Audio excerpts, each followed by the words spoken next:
One of the things that stood out to me that was meaningful about the play was the fact that Elliot's family was Puerto Rican.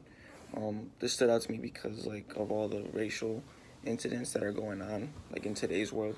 When Elliot came back, he received like hero treatment, kind of throwing out the first pitch at the baseball game and like being interviewed by radio stations. Something else that was interesting to me was like the format in which the play was written. Um, through like Elliot, his grandfather, and like different um periods and stuff like that, like, times and stuff. Um, the values being represented.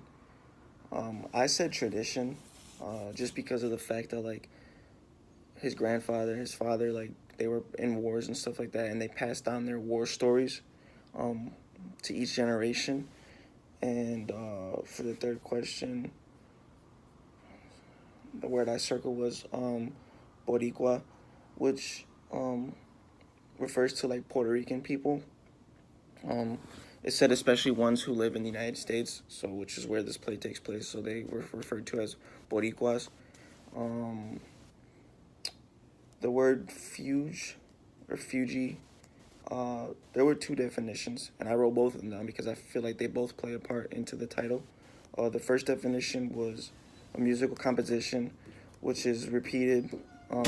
One theme is repeated, and different voices enter and create a continuous interweaving of voice parts throughout the play. That was the first definition. I feel like that has to deal with like the different uh, people telling stories. So like his grandfather like listened to his stories, his father listened to his stories, and like Elliot listening to his stories. And then the other definition was a disturbed state of consciousness in which the one who performs the act is in full awareness, but yet recovery cannot recollect the acts performed.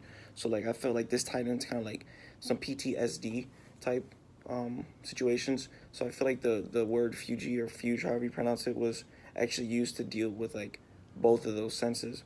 Um, and for question six, two questions. The first question I had were, what were the other wars like for the soldiers? Like, what were their stories like? How were they affected by them? In the Korean War and in Vietnam War. And then the second question is, do you think the attention Elliot got after coming back home, like going like get thrown out the first pitch and being interviewed and stuff, did that affect him going back or make